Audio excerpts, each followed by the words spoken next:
Bayangkan jika pengelolaan urusan haji di Indonesia benar-benar bersih, tanpa pungli, tanpa permainan kuota, tanpa kasus korupsi yang mencoreng ibadah paling suci umat Islam. Itulah harapan besar di balik perubahan besar yang kini sedang terjadi. Jaksa Agung ST Burhanuddin baru-baru ini menyampaikan pesan tegas dan penuh makna. Pengelolaan urusan haji boleh pindah, tapi jangan sampai penyakitnya ikut pindah juga. Kalimat ini langsung menjadi sorotan publik. Bukan tanpa alasan, sebab di balik perpindahan wewenang pengelolaan haji dari Kementerian Agama ke Kementerian Haji dan Umroh, tersimpan harapan baru, sekaligus kekhawatiran lama yang belum sepenuhnya hilang. Apakah langkah ini akan membawa perubahan nyata bagi jutaan calon jamaah haji Indonesia? Ataukah hanya sekedar pergantian nama, sementara praktik curang tetap bersembunyi di balik sistem yang sama? Sebelum kita bahas lebih dalam, jangan lupa tekan tombol subscribe dan tinggalkan komentar tentang pendapat kamu. Apakah menurutmu pengelolaan haji di Indonesia benar-benar butuh kementerian baru? Yuk kita ulas bersama kisah di balik peringatan keras Jaksa Agung yang satu ini. Segalanya bermula dari sebuah pertemuan resmi antara Jaksa Agung ST Burhanuddin dan Menteri Haji dan Umroh, Muhammad Irfan Yusuf. Dalam pertemuan itu, keduanya membahas isu besar peralihan pengelolaan urusan haji dari instansi lama ke kementerian baru. Langkah ini diambil sebagai bagian dari reformasi besar-besaran dalam sistem pelayanan haji. Burhanuddin menegaskan dukungan penuh Kejaksaan Agung terhadap kementerian baru ini, terutama dalam pencegahan korupsi dan penyalahgunaan wewenang.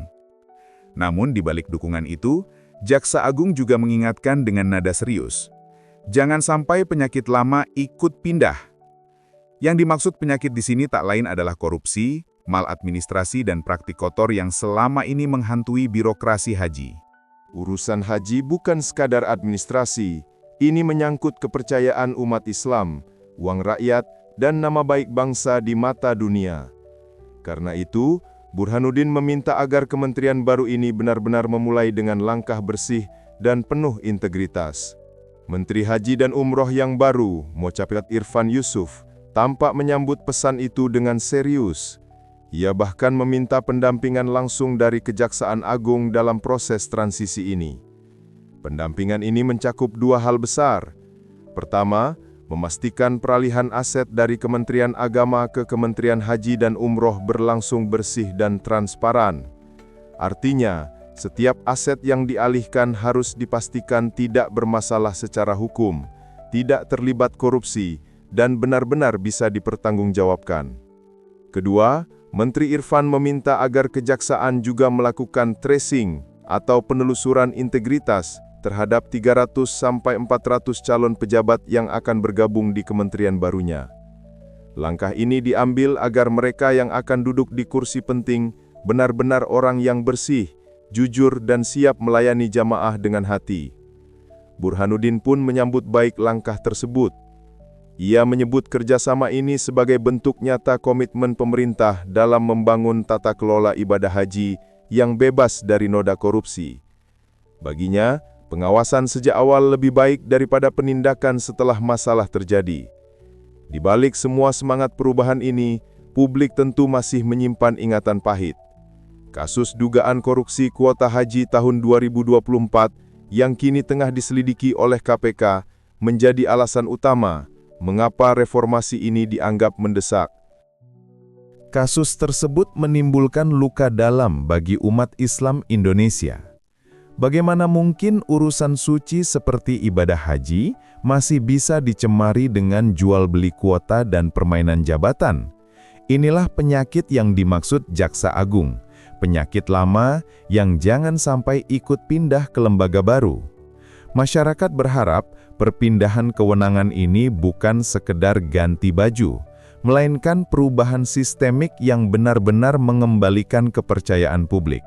Apalagi, setiap tahun, ratusan ribu calon jamaah rela menunggu bertahun-tahun demi bisa menunaikan ibadah ke Tanah Suci. Harapan mereka sederhana, dilayani dengan jujur, diberangkatkan dengan aman, dan kembali ke tanah air dengan hati tenang. Langkah besar sedang diambil, tapi perjalanan menuju tata kelola haji yang bersih masih panjang. Jaksa Agung sudah mengingatkan, pindah boleh, tapi jangan sampai penyakitnya ikut pindah. Sebuah kalimat yang seolah menjadi doa dan peringatan bagi siapapun yang kini memegang amanah besar ini. Semoga Kementerian Haji dan Umroh yang baru bisa benar-benar menjadi simbol perubahan, bukan sekedar nama baru dalam daftar birokrasi. Dan semoga mereka yang terlibat di dalamnya menyadari bahwa melayani urusan haji bukan pekerjaan biasa, melainkan pengabdian spiritual bagi jutaan umat. Kalau menurut kamu, apakah langkah ini bisa membawa perubahan nyata dalam pengelolaan haji Indonesia? Tuliskan pendapatmu di kolom komentar.